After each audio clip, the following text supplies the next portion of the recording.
Next up, we have Gabe from Gauntlet, who will be speaking on protocol-owned liquidity incentives 2.0. Welcome, Gabe, everyone.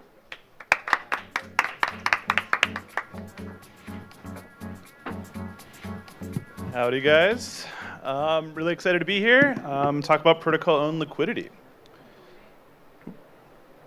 So first off, hi, I'm Gabe. I work at Gauntlet. I've been in there about 4 years. Before that, I was working in high-frequency trading, so kind of came from a TradFi background, really trying to take what I learned working in traditional markets, understanding market structure, into the DeFi world. What is Gauntlet, for those who don't know? Effectively, what we do is we offer protocol optimization, taking off-chain data science and modeling, and providing on-chain intelligence to various DeFi protocols.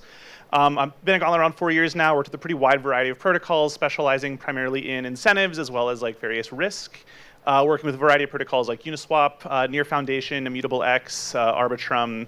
Primarily trying to focus on how to make these types of protocols more efficient, as well as like faster growing, while saving them money as well as preventing them from taking on too much risk.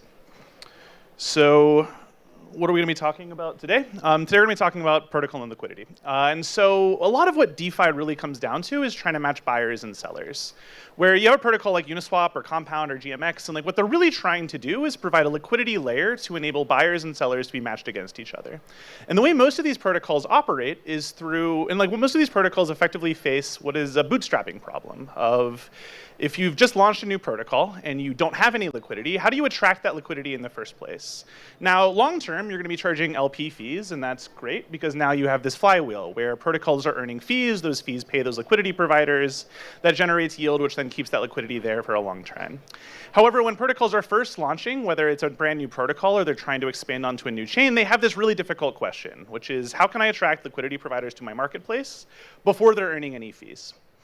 And so the solution that most protocols have come up with is effectively liquidity mining. And the idea is, well, before liquidity exists and before these liquidity providers are earning fees, like what if I just pay these liquidity providers directly? I can take incentives either out of my native token or out of my treasury, pay the liquidity providers and cover their costs before they come. Eventually, we expect real users to come and use that liquidity, provide their own return. And in doing so, that'll compensate the liquidity providers after the fact. And so this is effectively the flywheel that most protocols use today in order to bootstrap liquidity on their chain. So you spend incentives, the incentives generate liquidity. Liquidity is going to then generate volume or various trading activities. So on like Compound or a lending protocol, that would be borrow activity. That volume or activity is then generating fees. That fees generates yield. And that yield then compounds back into the native liquidity. And so in doing so, we've created a flywheel where liquidity begets fees, fees begets liquidity. And to begin with, what you need is incentives in order to bootstrap that system. If you don't have liquidity, you're not going to be generating fees. If you don't have the fees, you're not going to have the liquidity in the first place, or at very least, that liquidity won't be there for a long time. And so incentives are a very effective way to provide the incentive and yield to various liquidity providers to onboard onto your protocol early on in a protocol's life cycle.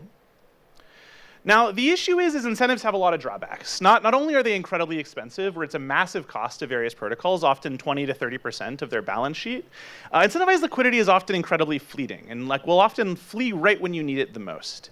And so here we have a graph from Athena. Athena had a pretty large token unlock where they basically had an airdrop unlock that they had distributed months prior.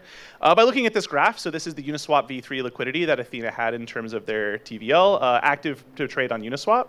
You can probably guess right when that airdrop launched. Of course, it's like right after June. And so Athena had a fairly active liquidity mining program where they were pulling in liquidity toward the Athena token. However, like right when they needed it the most, right when there was going to be a period of market volatility, this is when we see the liquidity fall. And like as a result, Athena is going to have increased price volatility from this. And so this isn't necessarily a great solution for Athena. If Athena wants to have more stable liquidity, what can they do rather than potentially just providing incentives? And so POL and protocol and liquidity is really just the idea of rather than going external to the market, rather than paying external liquidity providers to provide liquidity to various dexes within a protocol, what if the protocol just provides that liquidity themselves? What if Uniswap just takes money out of their treasury, deposits it within their protocol, and in doing so has the same effect of providing incentives without necessarily having to deal with both the high expense of incentives as well as the fleeting liquidity that comes with it, where liquidity might disappear the second it's most necessary for the protocol. And so if we go back to this flywheel example, we can see that protocol loan liquidity can function very similarly to incentives. Instead of using incentives to bootstrap liquidity on a new protocol or on a new chain, you can use protocol loan liquidity where the protocol takes money out of their own treasury, deposits it into their own liquidity pools. That same liquidity generates the volume generates the fees generates the yield, and then that yield feeds back into liquidity. Now that you have a historical track record of providing liquidity on your protocol and showing that that liquidity generates real yield and real volume, over time a protocol can start to remove the liquidity that they've provided from their protocol, and in doing so generate the exact same flywheel they had before, except this time rather than spending a large amount of money and like potentially having that liquidity disappear when it's needed most, you've now turned a cost center into a revenue center, where instead of losing money through incentive spend, you're now gaining money through the fees that you're spending on those protocol loan liquidity, and simultaneously you're dealing with the issue of fleeting liquidity, where liquidity that might have left during a period of market volatility is now very safe and very stable because you yourself as the protocol are the one providing it rather than relying on potentially mercenary third parties. And so this is why one protocol that we've been incubating through Gauntlet is beginning to support protocol loan liquidity. So what is ERA? ERA is effectively a fancy multi-sig. What ERA allows us to do is protocols or RIAs or whoever can deposit liquidity into ERA. They can then set a whitelist of what actions a guardian on ERA is allowed to take. And so you might say you're allowed to create a Uniswap v3 liquidity position, rebalance that liquidity position, but might not be, for example, allowed to move all of that liquidity into a third-party wallet or steal it and move it offshore. And so ERA allows DAOs in a non-custodial way to allow a guardian, such as Gauntlet, to manage their liquidity for them. And one of the product offerings that we've been recently launching with ERA is protocol loan liquidity, where a DAO can basically transfer their money into ERA. That DAO sets a goal of how much liquidity do they want, how much volume are they trying to generate, what KPIs are we using to measure the success of that program. Gauntlet, as a guardian within ERA, then can optimize the vault strategy. So we handle the automatic active rebalancing. It's really just a set it and forget it thing from the DAO perspective, but Gauntlet has a variety of risk protocols and parameters in place in order to actively rebalance that liquidity.